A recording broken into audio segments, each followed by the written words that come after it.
cenário atual e a chegada do anticristo. Vamos estar ligados aqui porque vai ser muito bom para a glória de Deus. Vamos ver se eu já chamo ele aqui agora.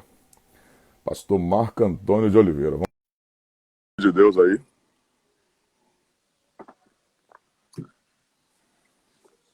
Vamos ver se vai dar para chamar ele aqui. Já estou aguardando aí. Está conectando. Glória a Deus. Meu amigo, paz. Pai do Senhor, meu amigo, tudo bem? Benção pura, queridão. Glória a Deus. Aleluia. Deus Você é é o bom. meu amigo. Para quem não conhece aí, meu amigo pastor Marco Antônio, de Londres, pastor presidente como é que é o nome, pastor? Assembleia de Deus, Ministério Palavra Genuína. Ministério Palavra Genuína, pastor Marco Antônio. Para quem não sabe, eu estava falando antes do senhor entrar, somos amigos há muitos anos e por muitos anos pregamos nos trens, né, do ramal Japeri.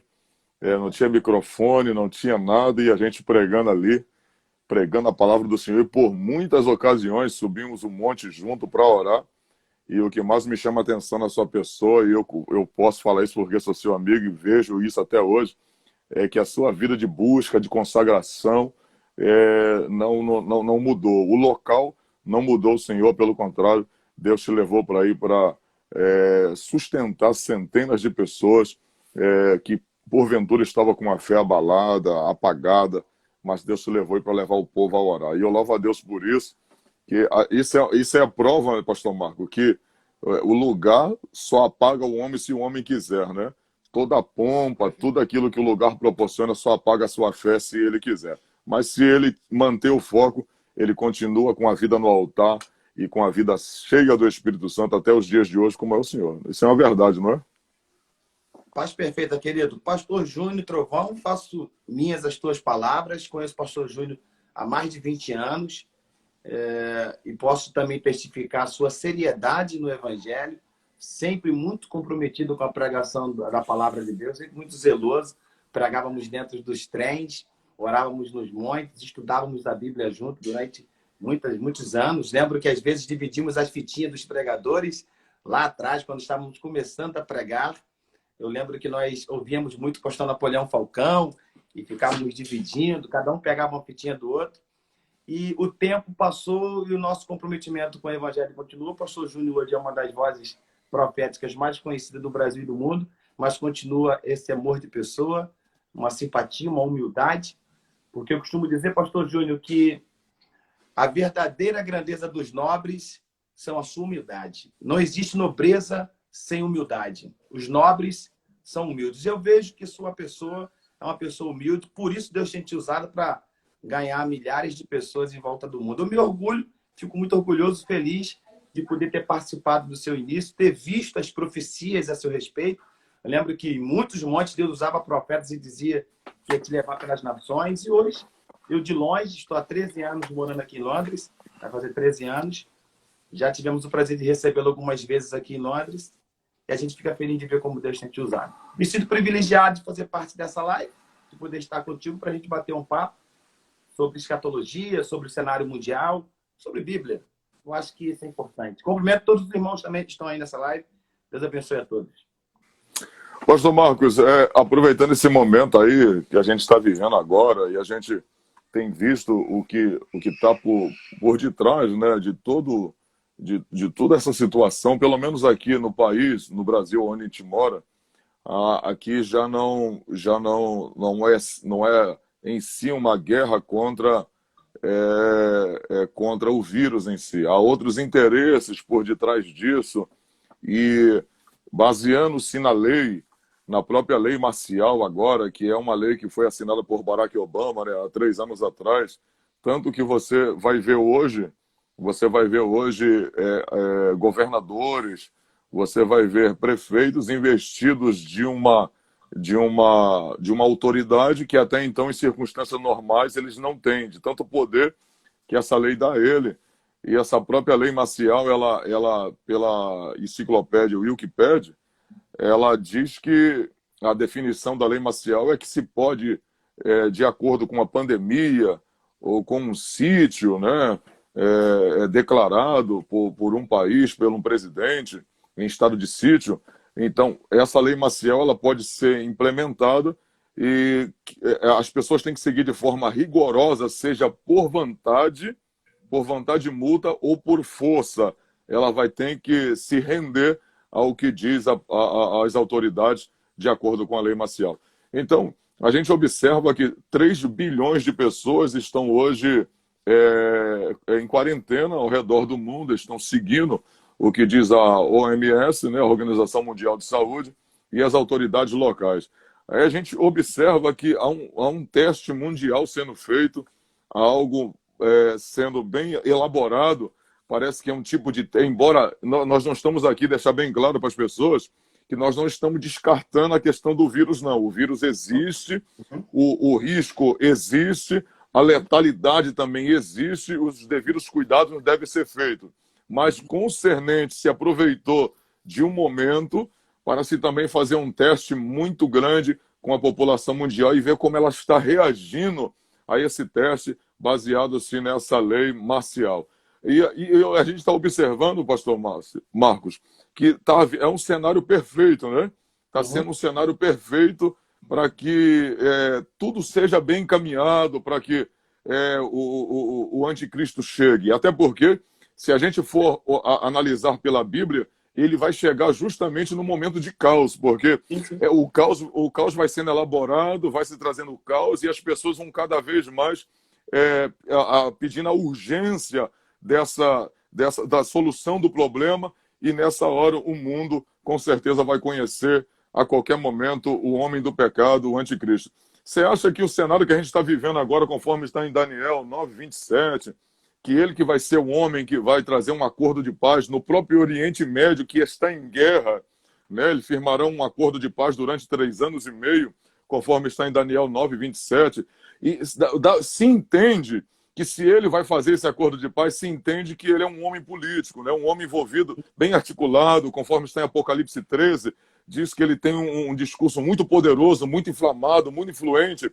Aí a questão é que, a pergunta que eu faço ao senhor, o senhor também que é um estudante da escatologia, professor, o cenário está propício, pastor Marco, tanto para o arrebatamento como para a chegada do anticristo, embora sejam dois, um depende do outro, respeitando sempre a nossa linha que nós estamos aqui agora falando, respeitando as demais também, os tribulacionistas, o pós-tribulacionismo, mas respeitando a nossa linha, a nossa visão, que a gente prega sempre sobre o pré-tribulacionista, que a igreja será arrebatada antes da grande tribulação. O cenário, ele está perfeito para a chegada do anticristo, ou se eu acho que ainda falta mais alguma coisa? Eu acredito que, pastor Júnior, que nós estamos vivendo uma fase ideal daquilo que nós acreditamos, que é o camarim, o cenário do anticristo sendo formado. Exemplo, o caos é gerado, o caos é causado nas nações para que alguém apareça com uma solução. Então, quando nós olhamos ao redor do mundo e nós encontramos grandes nações como Estados Unidos, Inglaterra, né? São as potências do mundo, se rendendo a um vírus, como o senhor disse, nós reconhecemos a letalidade desse vírus, nós sabemos que existem muitas pessoas que estão morrendo, obviamente. Se tratando do Brasil, nós sabemos que existe um jogo político, há um interesse de aumentar os números para gerar-se o pânico. Porque quando gera o pânico, o ser humano não consegue raciocinar.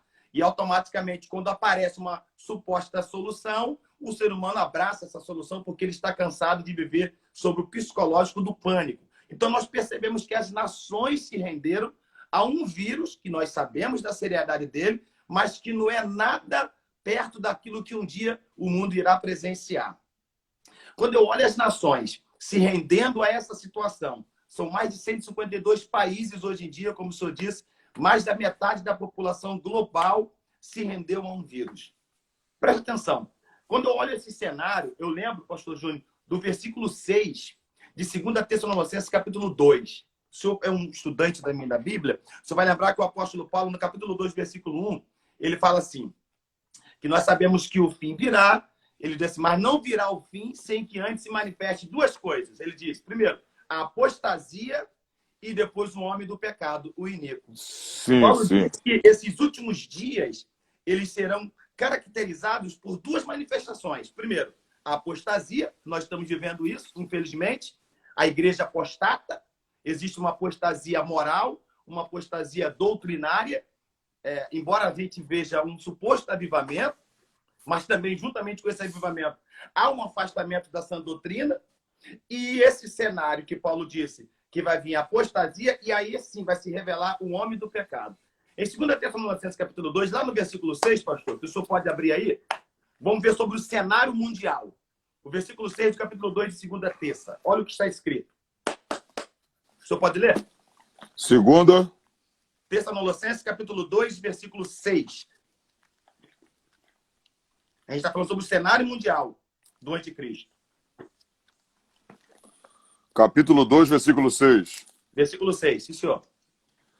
E agora sabeis o que o detém, Uhum. para que o seu próprio tempo seja manifesto. Estamos falando de cenário mundial. Sim.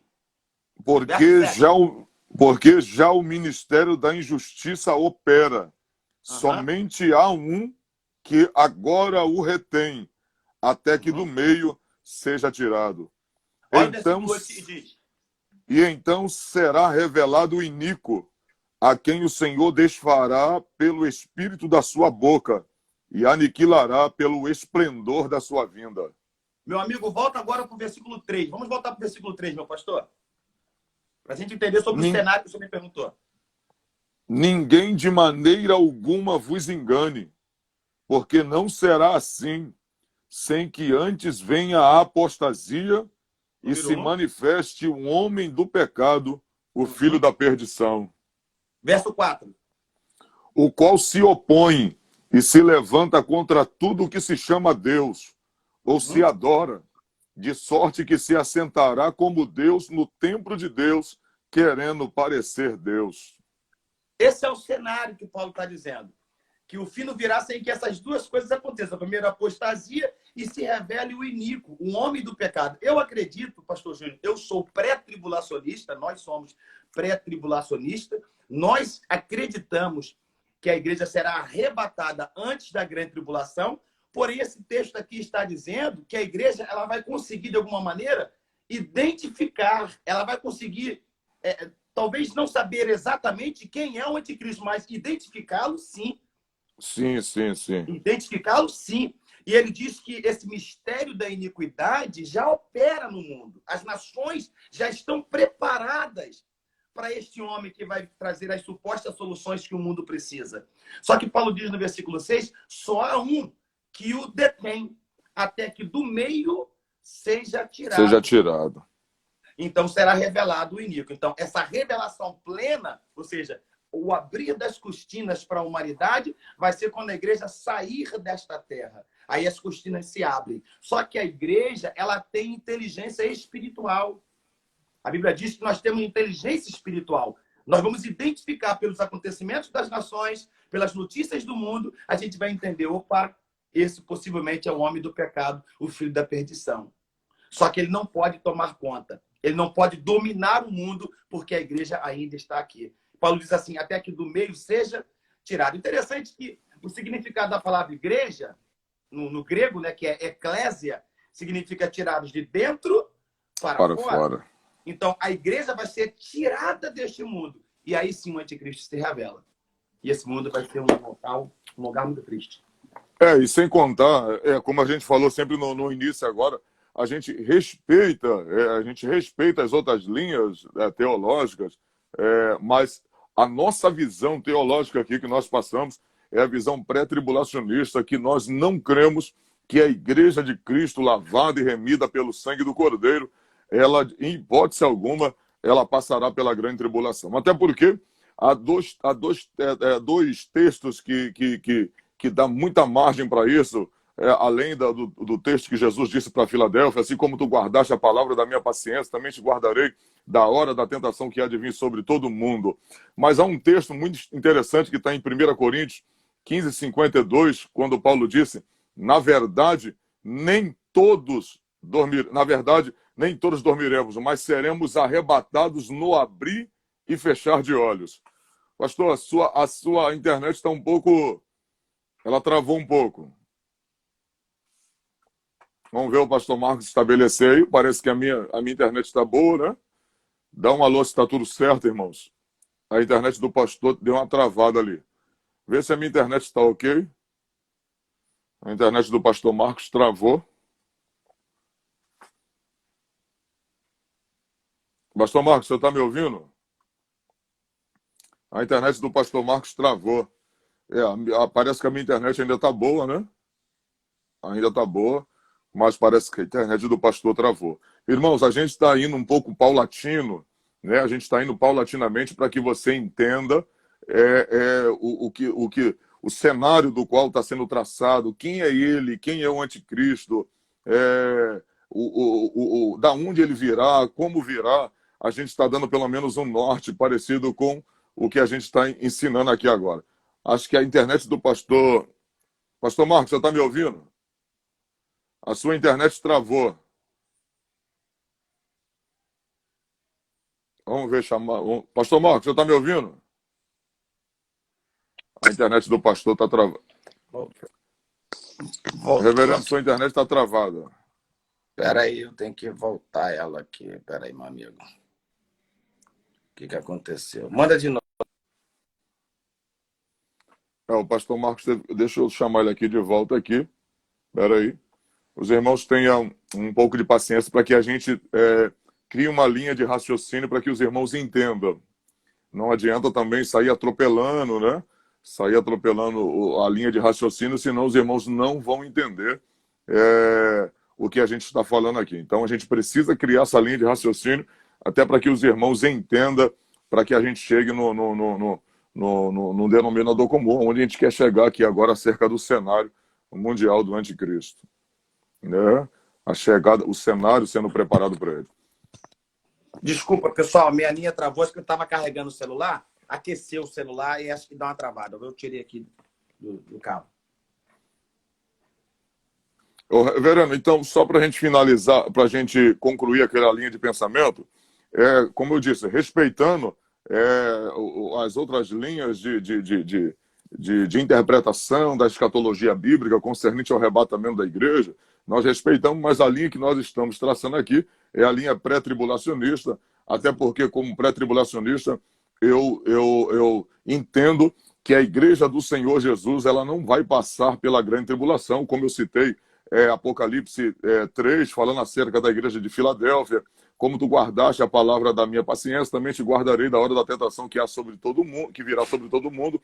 E um texto, pastor Marco, muito interessante, que aí se dá a ideia da volta visível e invisível de Cristo, conforme está em 1 Coríntios, capítulo 15, verso 51, que diz, na verdade, nem todos morreremos, mas seremos arrebatados no abrir e fechar de olhos. Então, a pronúncia no grego ali é átomo, né? Que é um tempo indivisível, é a rapidez, a metáfora que Paulo usa para falar acerca do rapto da igreja, do arrebatamento da igreja. Mas também existe Apocalipse 1:7, ele virá nas nuvens com seus santos anjos e todo olho verá. Então, uma se fala de um tempo, de um momento único, indivisível, aonde ninguém vai ver, aonde a igreja será raptada, mas do outro já fala-se da volta de Cristo em glória, conforme está no capítulo 24 de Lucas, que fala que e naquele dia aparecerá no céu um sinal do Filho do Homem, o sol perderá o seu brilho, as estrelas perderão seu firmamento, e aparecerá no céu o sinal do Filho do Homem vindo com as nuvens com poder e grande glória. Então, a gente já está mostrando ao povo que a gente não crê que a igreja passará pela grande tribulação. É como o senhor acabou de citar, 2 Tessalonicenses, no capítulo de número 2 em diante, falando acerca do anticristo, que só tem um que agora o retém. E eu creio que é justamente aquele que cuida da igreja, o Espírito Santo. É ele que cuida da igreja, é ele que dá freio, é ele que dá norte às coisas. Então, se há um que ainda o retém, isto quer dizer que o diabo trabalha não na programação dele. O diabo trabalha de acordo com a vontade de Deus, dentro das rédeas de Deus. Tudo vai acontecendo de acordo com a vontade de Deus. E a gente precisa dizer, pastor Marco, uma coisa muito interessante, e eu vou tornar a repetir mais uma vez. Eu não crio pânico, eu apenas estou na posição de homem de Deus, o senhor na posição de homem de Deus, de alertar o povo. Mas a gente precisa entender, a igreja precisa entender, os crentes precisam entender que seja o servo de Deus, o justo, lavado e remido pelo sangue do Cordeiro, ele é alguém que faz a vontade de Deus. Mas o ímpio que está a favor do diabo, os homens que são ímpios, mesmo estando a favor do diabo, e até mesmo o diabo, eles colaboram para que se cumpra os propósitos e os decretos de Deus. Yes. Então, fazendo uma suma de tudo isso, como está no Salmo 24, verso 1, do Senhor é a terra e a sua plenitude, e todos que neles habitam pertencem ao Senhor nosso Deus. Então, quer dizer, a igreja, os que são dele, trabalham para Deus para cumprir sua vontade, e os que não são, trabalham para cumprir seu propósito. Eu dei um exemplo esses dias, por exemplo, Deus colocou José no Egito. Ele seria grande no Egito, mas olha como é que Deus cumpriu os propósitos. Os irmãos dele traindo, os ismaelitas levando José para o Egito, comprando por 20 moedas de prata, lá ele sendo comprado por Potifar como moeda, como um objeto, foi acusado de estupro sem nunca ter tocado na mulher de Potifar, foi preso. Agora, olha como toda a catástrofe contribuiu, e os irmãos de José, com toda a maldade, contribuiu para que o propósito de Deus se cumprisse na vida de José. Então, a você que está me olhando agora, nós vamos dar um norte aqui no cenário, vamos falar sobre o cenário mundial, mas não temas, porque tudo que você está percebendo no mundo, seja os homens maus ou ruins, bons ou ruins, todos eles trabalham para Deus de certa forma. Ou se trabalha para cumprir sua vontade, ou se trabalha para cumprir seu propósito. O senhor acha que é mais ou menos assim, reverendo? Eu entendo que é justamente da forma que o senhor colocou. O mundo está nas mãos do nosso adversário, que é o diabo. Todavia, nós sabemos que é Deus que está no controle. E até o diabo faz a vontade de Deus quando Deus assim determina. Se tratando dessa questão que nós estamos falando sobre que nós somos pré-tribulacionistas, só em nível de informação para os irmãos que estão nos acompanhando, nós respeitamos todas as linhas teológicas, mas nós optamos por acreditar num Deus que nos livra da ira futura. Por isso nós somos pré-tribulacionistas. Existem também os pós-tribulacionistas e existem também os mídio-tribulacionistas. São aqueles que acreditam no arrebatamento no meio da grande tribulação. Existem também os pós-milenistas que dizem que a igreja vai ser arrebatada lá no início do milênio. Mas nós acreditamos, pastor Júnior, eu penso que tudo o que Deus vai fazer no futuro, ele já nos deu um exemplo no passado. Principalmente no que diz respeito ao arrebatamento da igreja. Você percebe que no capítulo 6, a terra estava vivendo em um gênero de perdição e pecado. Ao ponto do próprio Criador dizer o seguinte: eu me arrependo de haver feito um homem sobre a face da terra. O meu espírito não contenderá para sempre com o homem.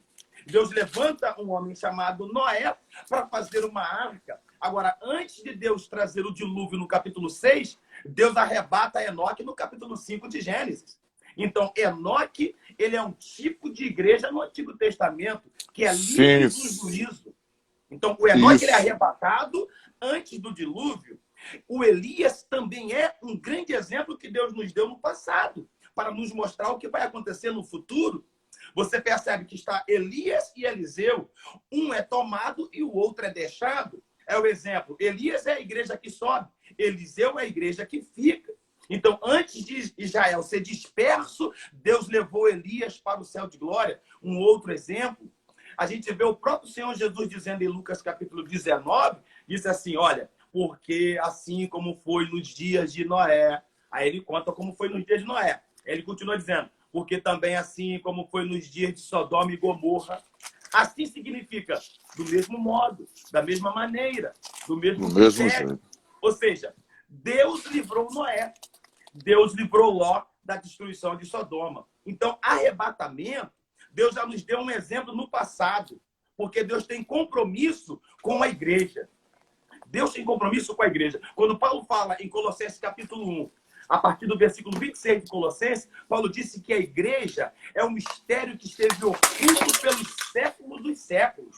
Mas aprove a Deus agora, segundo as riquezas da sua glória, revelar agora nos amados Cristo em nós, a esperança da glória. Então, a igreja é um mistério que esteve oculto durante os séculos passados.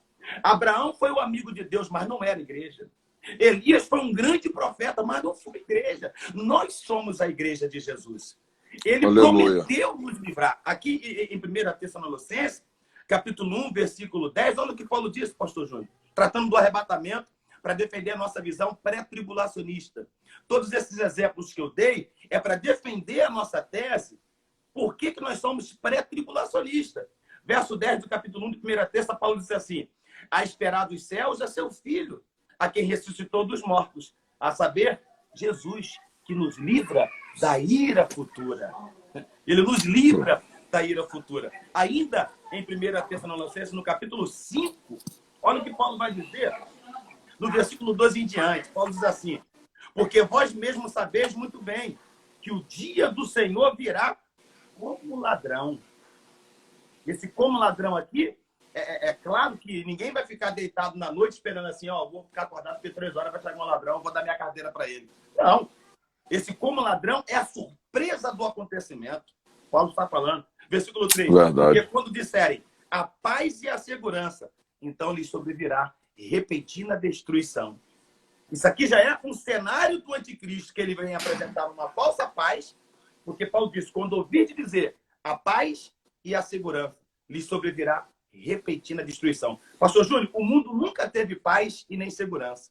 Quando teve segurança, não teve paz.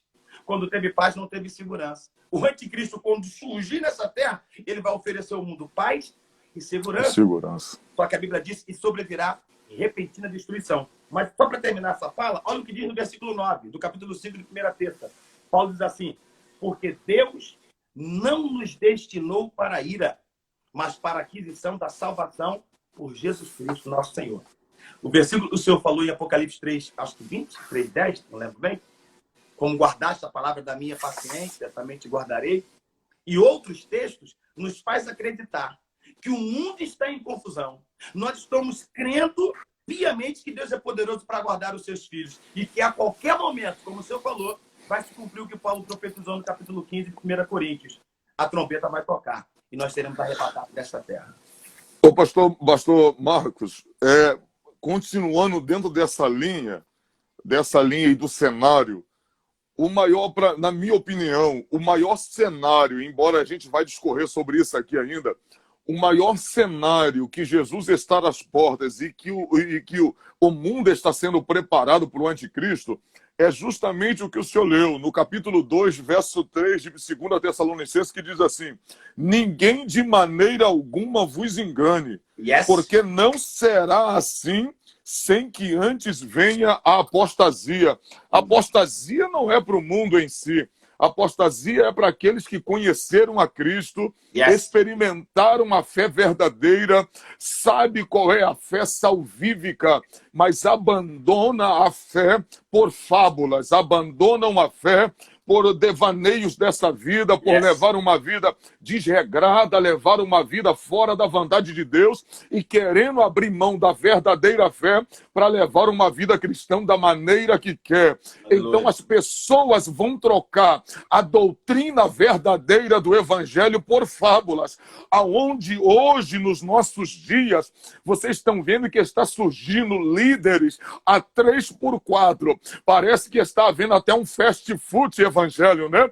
Aonde se pode ter de tudo quanto é tipo de igreja, horário de igreja, estão se adaptando, né? Eu vou para ali porque ali o horário se adequa, ali é melhor, o culto ali eu gosto, é melhor para mim. Ou seja, as pessoas querem um evangelho que se adeque a eles.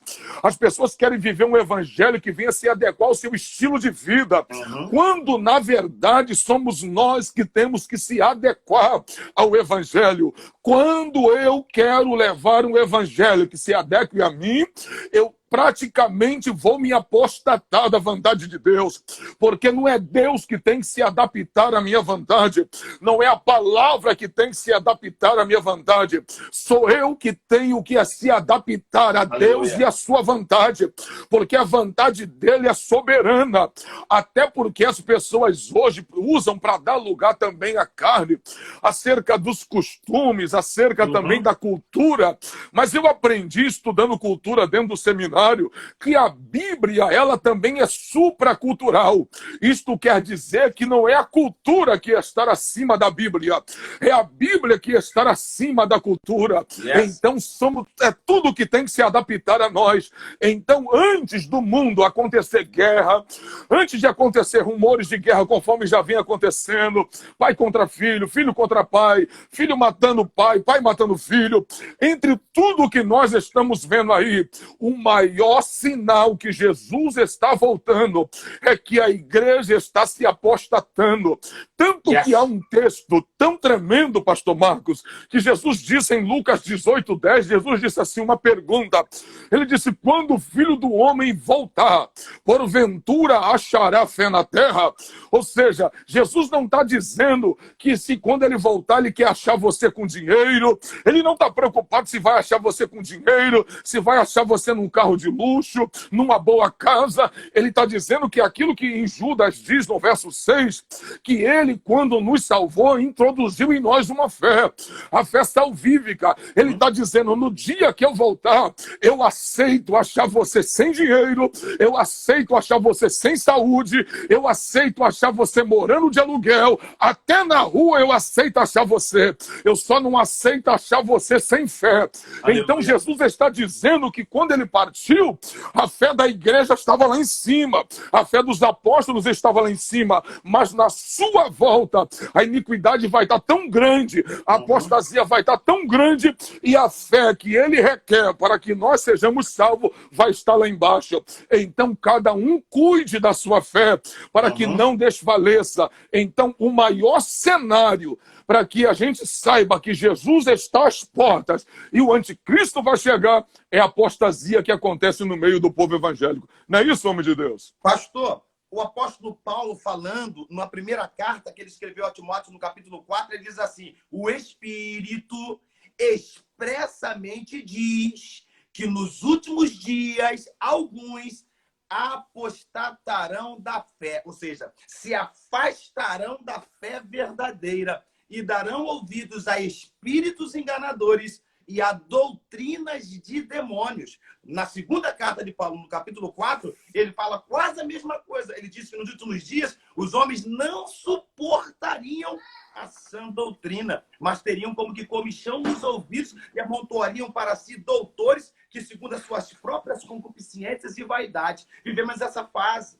Quando um pregador surge pregando uma palavra séria, como Deus é sério, quando um pregador surge pregando uma palavra dura, uma palavra de conserto, de confronto, porque evangelho é confronto, foi Jesus quem disse, aquele que quiser vir após mim, tem que negar a si mesmo. Tem que negar a si mesmo. Paulo falando no versículo 24 de Gálatas capítulo 5, Paulo diz assim, porque aqueles que são de Cristo já crucificaram a sua carne com Cristo. Só como o Senhor disse, hoje em dia é um evangelho que massageia o nosso ego.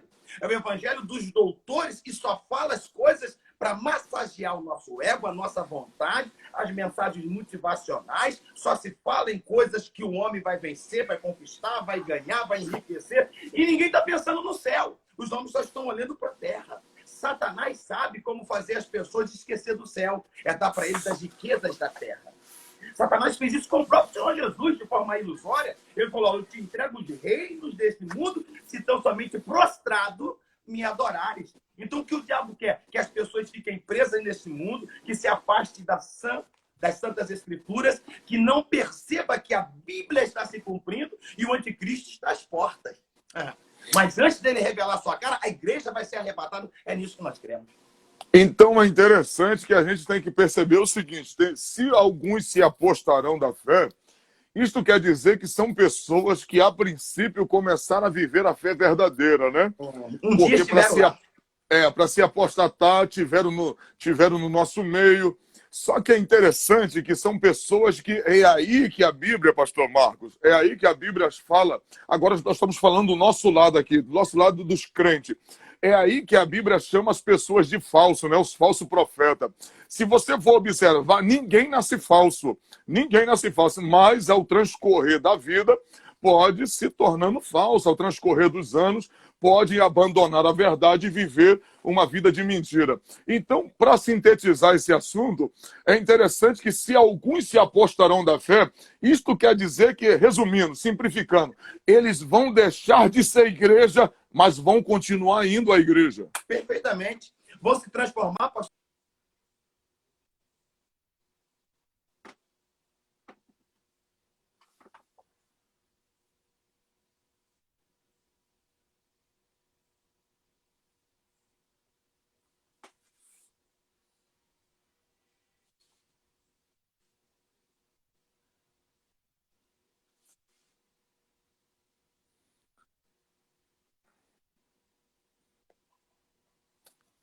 Tá travando. Meu amigo, a sua internet está travando. É a guerra, né? É a guerra. Um assunto tão bom como esse é essa guerra.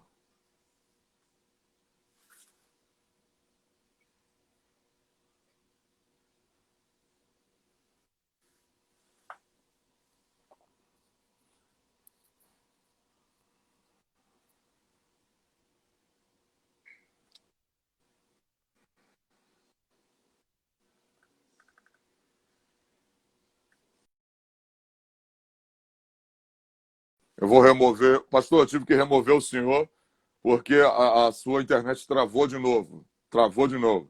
Irmãos, o assunto está bênção. A gente já vai entrar na outra parte aqui, na segunda etapa, que vai ser mais quente ainda. E eu tenho certeza que está sendo esclarecedor para muita gente, né? Está sendo esclarecedor e tem muita gente aqui aprendendo hoje que, na verdade, a grande verdade da volta de Jesus, da chegada do anticristo, é que justamente um dos maiores sinais acontecerá na igreja, acontecerá dentro da própria igreja, onde haverá uma apostasia, ou seja, as pessoas vão abandonar a verdadeira fé, elas vão viver um conto de fábula espiritual, são tipos de mensagens que vão fazer você triunfar nessa terra, um evangelho triunfalista, onde te ensina a ganhar na terra, mas pouco a pouco você vai perder no céu.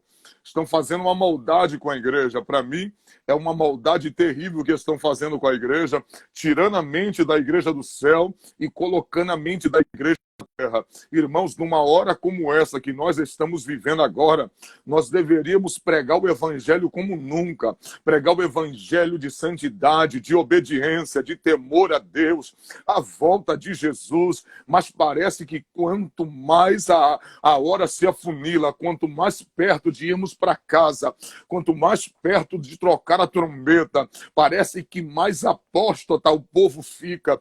Deus precisa levantar homens nessa hora que possam pregar o evangelho genuíno e verdadeiro para alertar a igreja do perigo que ela está correndo.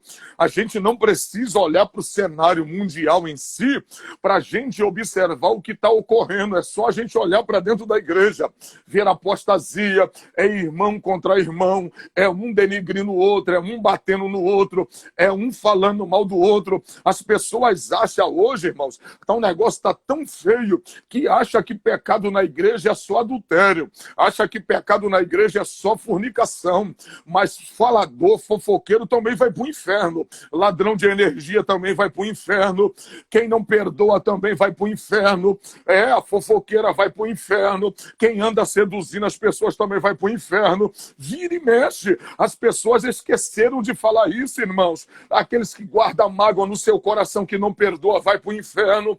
A gente precisa levantar homens, Deus precisa levantar homens que fala a verdade nessa geração, nessa hora final. É isso que a gente precisa. Então Deus precisa levantar homens e contar com homens cheios do Espírito Santo, com mulheres cheias. Não é isso, homem de Deus? Continua dando prosseguimento. A sua live, a internet deu travou um pouquinho, mas se eu falava da Ásia Menor, das igrejas da Ásia Menor, conclua aquela linha de pensamento, porque a linha de pensamento está muito bom e a gente já vai chegar numa outra etapa e o povo está sendo edificado nessa noite. Eu dizia que essas 7 igrejas que receberam as cartas de Jesus, todas elas eram igrejas que representam uma fase da igreja de Jesus. E essa última igreja, que é a igreja de Laodiceia, ela está representando essa igreja glamurosa, que eles diziam, rico sou e de nada tenho falta. Mas só que Jesus revela para aquela igreja o seu verdadeiro estado espiritual. Porque uma coisa é eu me fazer de espiritual para as pessoas verem a minha aparência. Outra coisa é Jesus saber quem eu sou de verdade. Jesus apareceu para aquela igreja e falou o seguinte: eu conheço as tuas obras. E eu sei que você é nu, você está sem condição espiritual, você já não ora há muito tempo. Você não tem temor de Deus, você vive no pecado, mas na hora de ir para a igreja, você põe a maquiagem, você põe o seu paletó, você põe a sua Bíblia e vai para a igreja. Jesus disse, eu conheço vocês. Então, qual é o maior sinal do arrebatamento da igreja? É a apostasia. Juntamente, pastor Júnior, para a gente concluir e partir para o outro assunto, ou dentro dessa mesma linha, é que, primeiro, a apostasia da igreja, o afastamento. Nunca houve na história da igreja, pastor Júnior, tantos escândalos como tem acontecido nos últimos anos. Nunca houve na história da igreja tantos escândalos com ministros, com os supostos pastores. O senhor é de uma escola, e eu também sou. O senhor sabe que para chegarmos a sermos pastores, a gente tinha que dar anos e anos de serviço na igreja local, sendo obediente ao pastor. Não era trocando de igreja, procurando ser passado aqui e ali. É permanecer na mesma igreja.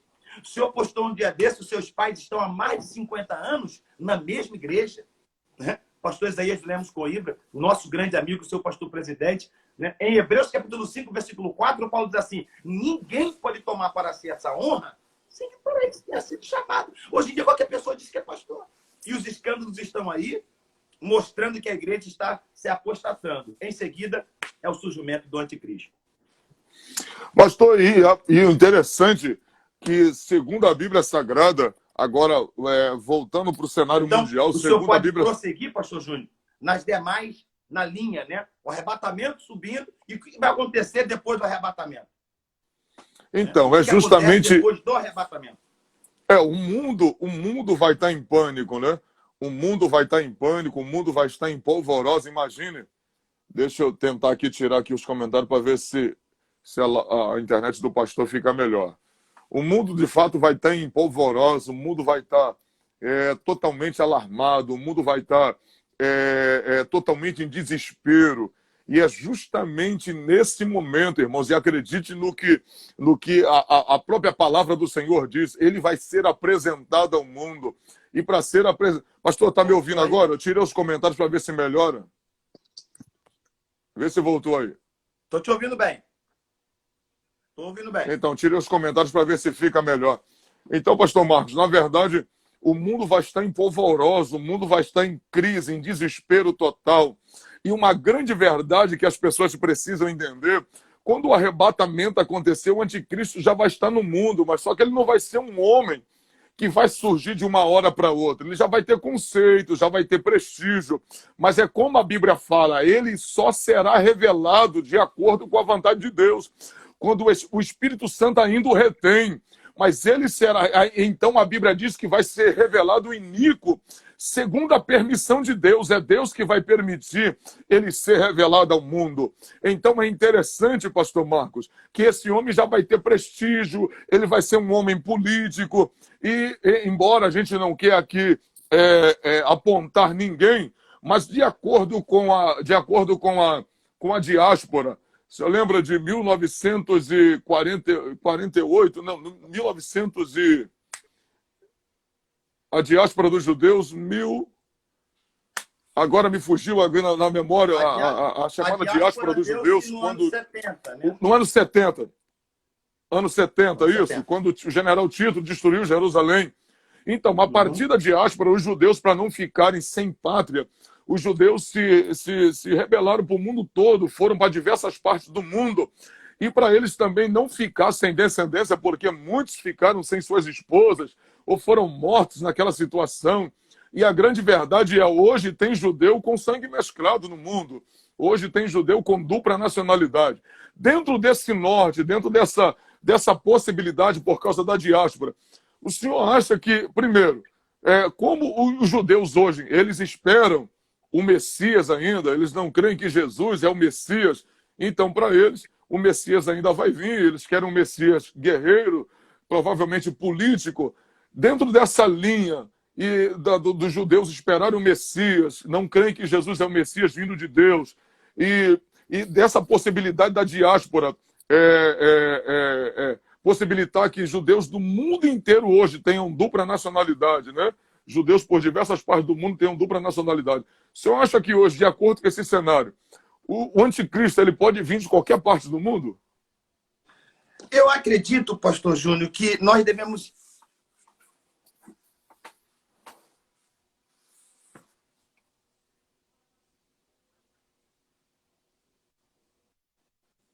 A internet realmente não está cooperando com a gente hoje, né? Eu dizia que nós devemos estar atentos a todos os acontecimentos, principalmente dos grandes líderes das nações, né? Porque sabemos que o anticristo ele vai ter uma personalidade política. Além de ele ter uma personalidade política, ele vai ser um grande orador. O próprio, em Apocalipse capítulo 13 diz isso, que ele vai fazer discursos que todas as pessoas irão adorá-lo pela maneira eloquente que ele vai pronunciar.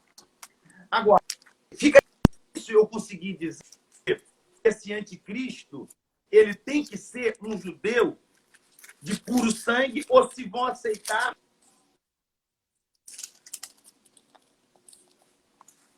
por aqui houve no ano 70 quando o general de Jerusalém. Verdade é que eu já estive em Jerusalém 4 vezes, o senhor já teve algumas vezes.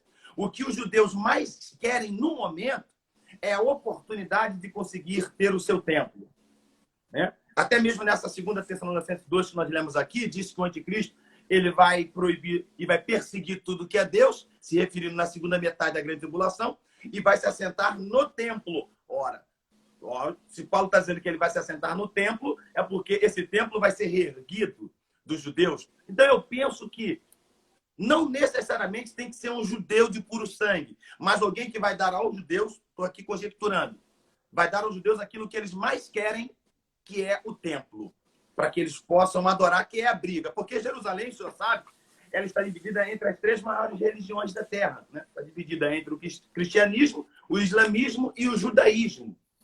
O senhor sabe muito bem que existe lugares que tu não pode entrar, se entra por uma porta, tem que sair por outra, né? Alguns muçulmanos não podem ir em algumas partes de Jerusalém. Todo o território está dividido dentro dessas 3 maiores religiões do planeta. Se aparece alguém no cenário mundial hoje, seja ele europeu ou qualquer que seja, que dê aos judeus aquilo que eles mais querem, que é o templo, eu acredito que eles abraçam. É o que eles mais estão esperando.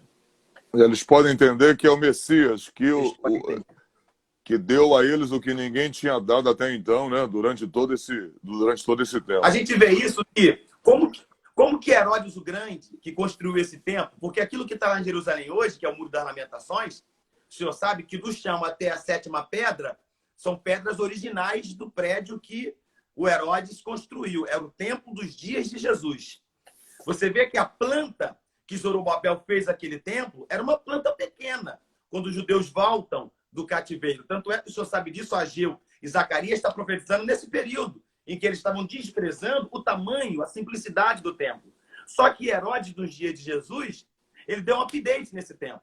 Por que ele deu um update? Ele queria politicagem com os judeus. Então ele aumentou a planta do templo, os judeus apoiaram Herodes. Mesmo sabendo que Herodes estava a serviço do governo romano, os judeus apoiavam Herodes. Porque o que os judeus queriam e querem é alguém que dê a eles o templo. Interessante. É onde a gente está discutindo essa questão da ideia de onde ele pode vir. O pastor Marcos abordou um assunto muito bem, muito pertinente. Justamente é o que os judeus querem, embora aonde vai se construir o quarto templo, né, o terceiro templo da Bíblia, na verdade é justamente onde há aquela mesquita de Omar, né?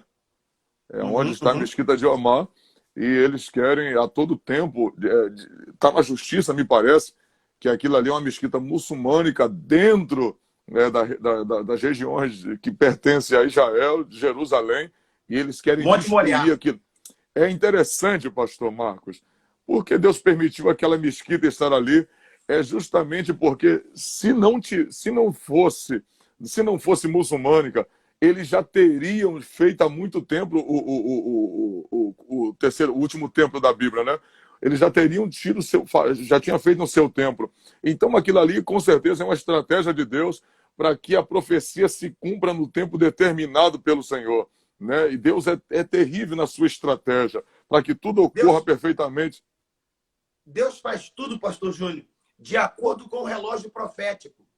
Você vê que no ano 70, General Tito entra, a história vai dizer que Tito não queria entrar e destruir Jerusalém, mas por conta dos judeus essênios que se rebelaram contra o Império Romano, então houve uma matança. Do ano 70, os judeus são expulsos. Os judeus ficaram cerca de 1878 anos sem nação.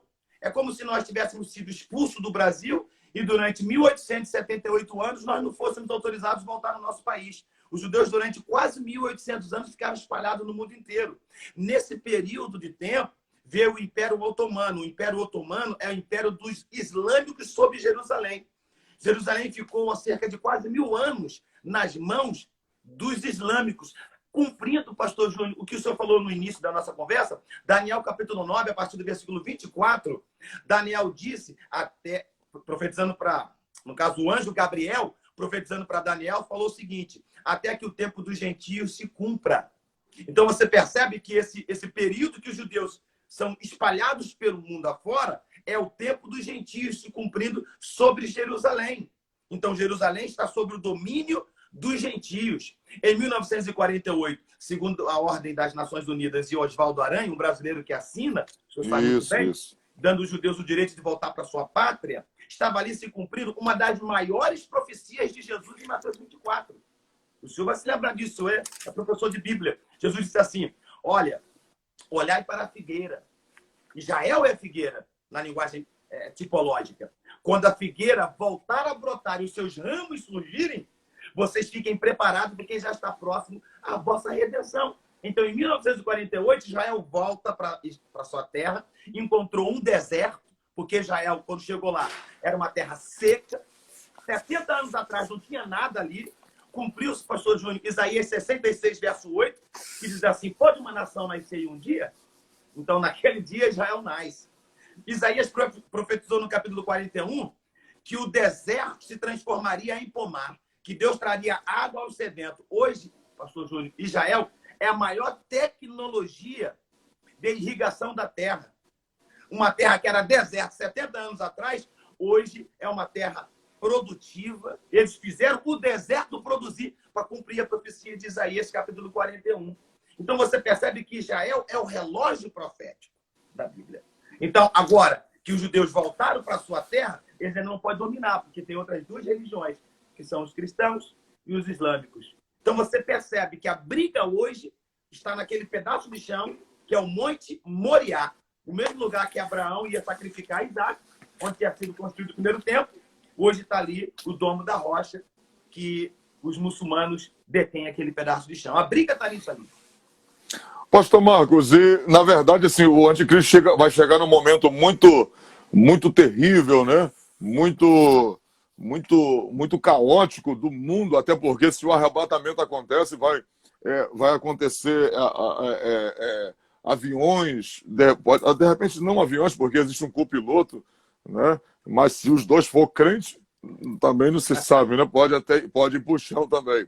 Mas haverá muitos carros, muito pânico, filhos vão desaparecer, pais, mães vão desaparecer. Então vai haver um pânico generalizado no mundo, né? Os noticiários vão dar apenas a mesma notícia no mundo inteiro, então vai haver a polvorosa. Então, concernente a isso, as pessoas vão se dar conta que, de fato, o arrebatamento é real. Então, nesta hora, um homem o homem do pecado, o anticristo, que vai chegar como bonzinho, que vai fazer um acordo de paz com Israel. Primeiro porque os olhos do mundo vai olhar que ele é um homem dotado de sabedoria, de inteligência, de sabedoria, embora diabólica, né? Dotado de sabedoria, de sagacidade, tem um argumento extraordinário.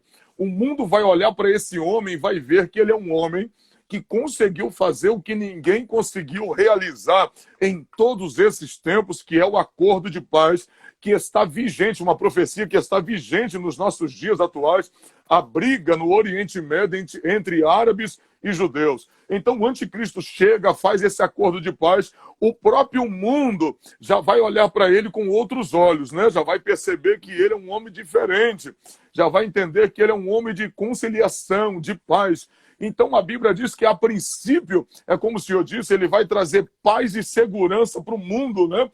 Durante 3 anos e meio, conforme está em Daniel 9:27, e ele firmará um acordo de paz por um período de tempo, metade de um tempo, né? Durante 3 anos e meio, conforme está dito nos 42 meses de Daniel 9:27.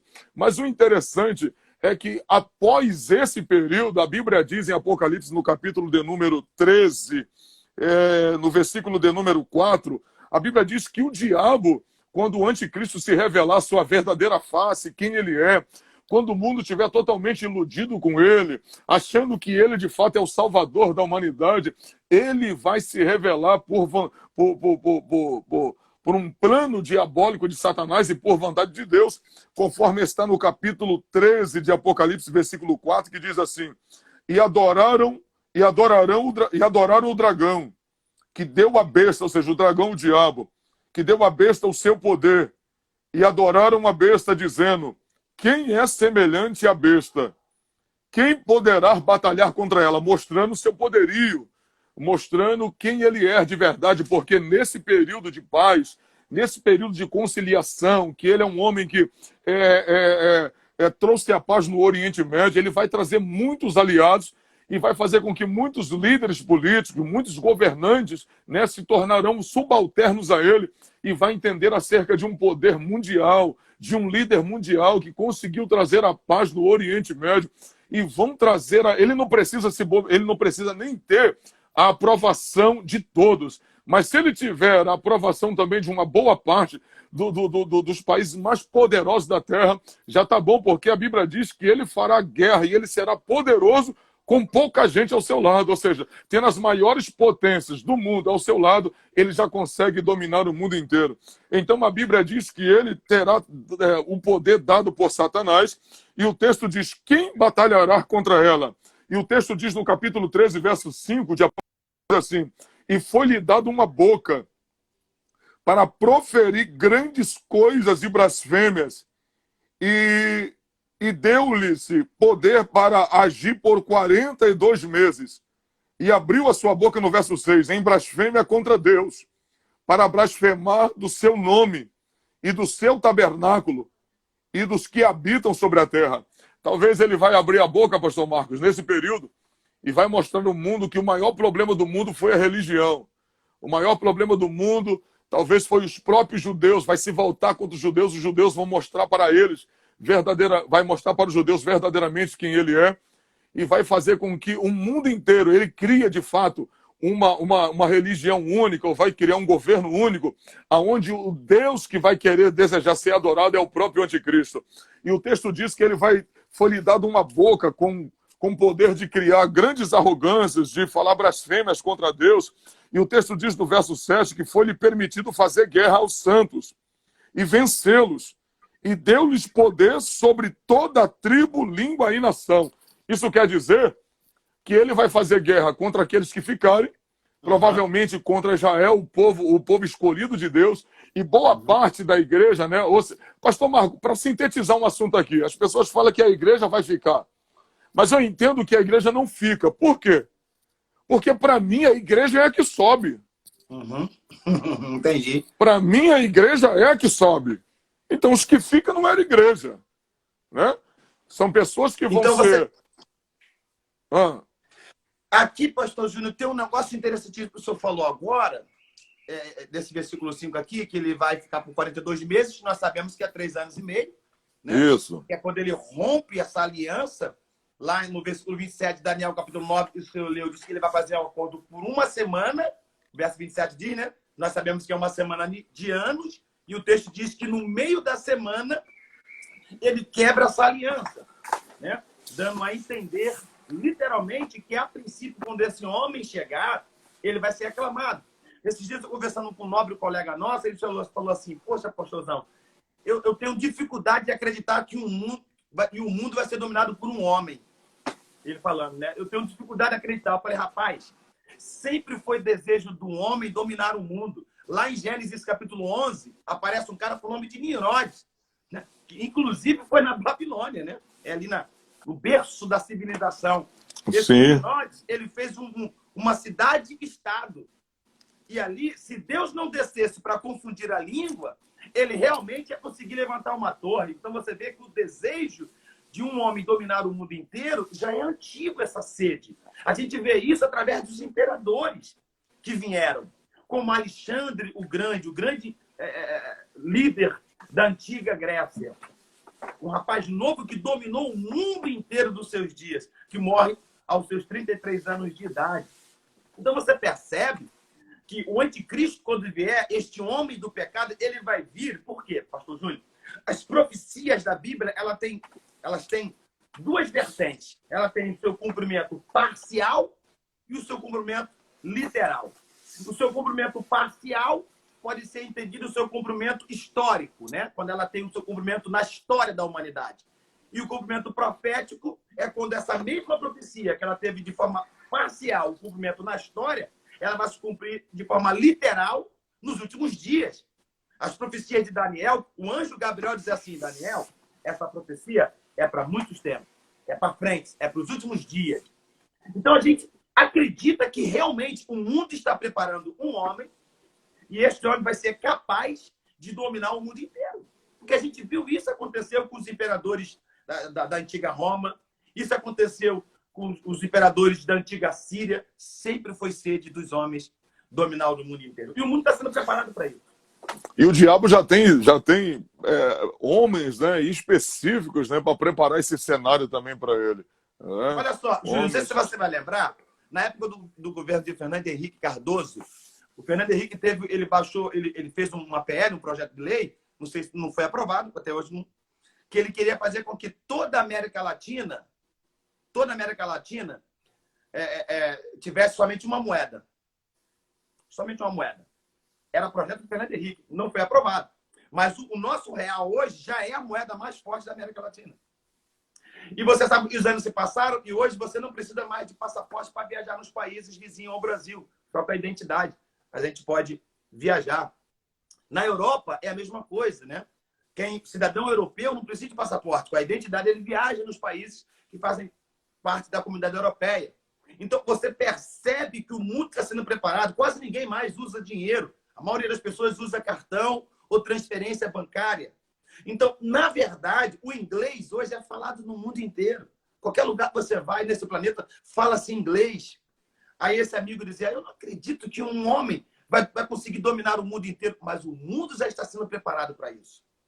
Mas está aqui, pastor Mano. Está aqui no capítulo 13, verso 7, foi-lhe permitido fazer guerra aos santos e vencê-los. E deu-lhe-se poder sobre toda a tribo, língua e nação. Pronto, então, a Bíblia fala que foi permitido, ou seja, vai ser permissão de Deus que esse homem vença os santos, ou seja, Israel. E voltando àquele assunto, que as pessoas até mesmo dizem a igreja vai ficar, boa parte da igreja vai ficar. Não, na verdade, a igreja de Cristo, ela subiu. A igreja é a que sobe. Os que ficam foram os que brincaram. Que, na verdade, são os apóstolos, né? Que, na verdade, iam ao templo, iam à igreja, templo, feito por mão de homens, mas deixaram de ser igreja. Esses aí vão passar pelo seu período, vão passar pela grande tribulação. Eu acho que é esse povo aí que muitos acham que vai ser arrebatado, que não é esse povo. Esse povo pode até ver...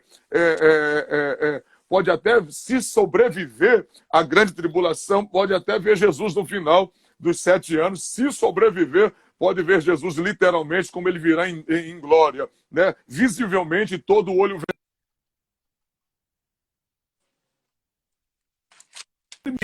fazer Pastor guerra Júnior. aos santos e vencê-los. Então, só uma ponderação, pastor. Se foi lhe permitido fazer guerra e vencê-los, então não vai adiantar Israel clamar. Não vai adiantar clamar a Deus. Deus vai ouvir, mas não vai atender. Então é permissão de Deus, ou seja, Israel vai reconhecer o Messias, vai reconhecer Jesus como Messias da pior forma possível. Tanto que diz que quando chega no final da grande tribulação, quando Jesus desce com poder e grande glória, a Bíblia diz que ele se apresenta, a Bíblia diz que ele amarra o anticristo e o falso profeta, ou seja, o homem que dominava o mundo todo, agora vai ser amarrado e lançado vivo no lago de fogo e enxofre. E o texto diz que Satanás vai ser amarrado durante 1000 anos, Apocalipse 20. E o texto vai dizer em Zacarias 14, o capítulo 3, se eu não estou enganado, diz que quando Jesus ele aparece no cenário, a Bíblia diz que ele vai até o templo, e quando ele chega até o templo, que ele se assenta no templo e toma posse de quem ele é de verdade, ele se apresenta como o verdadeiro Messias. A Bíblia diz que Israel vai começar a clamar e perguntar: quem és tu? Ele amostrará as mãos furadas e disse: eu sou aquele que fui ferido na casa de meus amigos, fui eu que fui ferido. Israel cai em pranto e sabe que os judeus, os seus pais, os seus antepassados não mataram o impostor, mataram de fato e de verdade o Messias. Então, é neste momento que Jesus vai permitir, de forma gradativa, a autoridade dada ao anticristo vai governar sobre o mundo todo, mas Jesus, no final, ele vai voltar com poder e grande glória, vai se revelar ao mundo e vai assumir o poder de forma integral, de forma plena. Hoje, a igreja de Jesus, o pastor Marco, ela sabe que o governo do mundo está na mão de Deus, está na mão de Cristo, mas sabe que esse governo ele é abstrato, está na mente da igreja, mas a igreja sabe que um dia, Jesus, quando voltar no final da grande tribulação, ele assumirá o comando literalmente diante dos olhos de todos os homens, o poder do céu e da terra. Ele já domina lá em cima, mas quando ele descer e ele governar a partir de Jerusalém, a partir de Israel, ele vai governar o mundo inteiro. Aí se cumpre de forma literal que a terra e a sua plenitude pertence ao Senhor nosso Deus. E ele aniquilará com o sopro da sua boca, ele aniquilará o anticristo de uma vez por todas. Então, tudo que está acontecendo, pastor Marcos, tudo que está surgindo, está acontecendo não segundo a vontade de Satanás, mas está acontecendo segundo a vontade permissiva de Deus. Então, o anticristo vai fazer guerra? Vai. Ele vai dominar o mundo inteiro? Vai. Mas com a permissão de Deus. Então, só um alô aqui, para quem ficar aqui, não adianta clamar. Não adianta clamar. Não vai adiantar clamar. Agora, só me deixa, nessa parte que você falou que não adianta clamar, me desculpa interromper, é que eu estou muito empolgado com a sua palavra, Deus está te usando. Esse versículo 7 que o senhor leu, diz que a besta, o anticristo, vai fazer guerra com os santos que ficaram. Então é óbvio, como o senhor disse, vai ter um povo e vai ser deixado para trás. Nós temos aqui cerca de mais de 2.000 pessoas nos assistindo. Eu preciso falar isso, porque quando eu falo seminário nesse texto, tem gente que pensa assim: ah, não, se eu não subir no arrebatamento, eu já sei o que eu tenho que fazer. Eu não aceito a imagem da besta, o sinal da besta, e depois eu morro, mas vou para o céu. Tem gente que, infelizmente, ela peca de forma premeditada. Mas só que tem um texto, esse texto que o senhor leu, disse que o anticristo vai pelejar contra eles e vai os vencer. Agora tem um texto, pastor Júnior, lá em 2 Tessalonicenses, vamos voltar, porque tem tudo a ver. 2 Tessalonicenses, capítulo 2. Tem tudo a ver com o que o senhor está falando agora, que me chama muita atenção quando eu leio esse verso no seminário, o povo fica com medo. Eu queria que você que está assistindo a gente bater esse papo de Bíblia, dobrasse a sua atenção agora para 2 Tessalonicenses, capítulo 2, porque quando o anticristo estiver na terra, ele vai estar no poder de Satanás. Ele vai ser uma personificação de Satanás na terra. Tudo aquilo que o mundo já viu foram tipos e figuras de um anticristo. Exemplo, Adolfo Hitler. Adolfo Hitler, ele foi um tipo de anticristo. Por quê? Porque ele odiava os judeus e a igreja. A história vai dizer, pastor Júnior, que Adolfo Hitler, quando estava operando na Segunda Guerra Mundial, ele pegava uma judia, arrancava os 2 braços, abria a barriga de uma judia que estava com 8 meses de gestação na faca, colocava um gato dentro dela, costurava a barriga da judia, porque ele tinha prazer de ver o gato arranhando a judia por dentro. O Adolfo Hitler, ele era um tipo de anticristo. Só que quando o anticristo se manifestar, ele vai ser 1000 vezes pior do que Adolfo Hitler. Porque tudo que veio antes era um tipo daquilo que um dia o anticristo vai ser. Agora vamos ver o mundo, depois que a igreja é arrebatada e que o anticristo já revela a sua face para o mundo. O que vai acontecer? A pergunta é, vai ter salvação? Se o senhor permitir, eu quero discorrer um pensamento meu nesse texto. Sim. Vai ter salvação na grande tribulação para quem ficou? Vamos observar o que diz aqui em 2 Tessalonicenses, capítulo 2. Me chama muita atenção os versículos de número 9 em diante. O versículo de número 9 em diante diz assim: a esse cuja vinda é segundo a eficácia de Satanás, está falando do anticristo, com todo o poder e sinais e prodígios de mentira. Verso 10. E com todo o engano da injustiça para os que perecem. Olha só, pastor, dobra atenção aqui.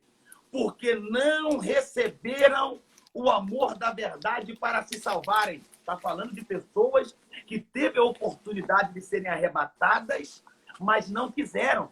Versículo 11 diz assim: e por isso Deus lhes enviará a operação do erro. Que é isso, pastor Marco? Está na Bíblia, está escrito aí, ó. E Deus lhes enviará a operação do erro para que creiam na mentira, para que sejam julgados todos os que não creram na verdade, antes tiveram prazer na iniquidade. Está falando, pastor Júnior, de um grupo de pessoas que poderia ter sido arrebatada, mas ficou brincando com a vida cristã. Poderia ter sido com a igreja, mas ficava de brincadeira com as coisas espirituais. Está dizendo que esse tipo de pessoa vai ficar na grande tribulação. E esse tipo de pessoa vai ser enganada pelo anticristo. E olha, está dizendo aqui que Deus enviará a operação do erro para que creiam na mentira. Aí os amigos e irmãos que estão nos ouvindo falar isso agora podem pensar assim: como assim? Como que Deus vai enviar a operação do erro? Está escrito aqui. Vamos olhar no Antigo Testamento? A Bíblia diz que um espírito mau da parte do Senhor atormentava Saul. Por que atormentava Saul? Porque Saul teve a oportunidade de se arrepender, mas não quis. Samuel advertia Saul, e Saul ele era de dura cerviz, ele pecava e não confessava a sua transgressão. Então a Bíblia diz que o espírito da parte do Senhor, o espírito mau, ia atormentar Saul. Lá em 2 Reis, capítulo 20, quando Josafá está indo ajudar Acabe, Acabe estava fora dos preceitos de Deus. A Bíblia diz que um espírito de mentira se apresentou diante do Senhor e falou assim: eu sairei e serei um espírito de mentira na boca dos profetas. O Senhor falou: pode ir. Então não é a primeira vez na Bíblia que Deus permite que as pessoas acreditem na mentira. Quando o anticristo vier, Paulo disse que ele vai estar debaixo de uma operação satânica, com todo o poder e prodígios de mentira, e as pessoas que tiveram oportunidade de serem salvas, mas rejeitaram, vai acreditar no anticristo. Aí você pode me perguntar assim: pastor, mas na grande tribulação não vai ter salvação? Vai ter salvação. Meu ponto de vista, tá, pastor Júnior? Para quem vai ter salvação na grande tribulação? Para quem não teve a oportunidade de ouvir o evangelho agora, nessa dispensação. Porque ainda hoje existem muitas pessoas que não têm alcance do evangelho. Parece mentira, mas ainda existem pessoas que não têm internet onde ela mora, não tem ninguém pregando.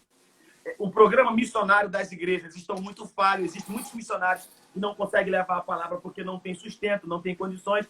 Então, o evangelho da graça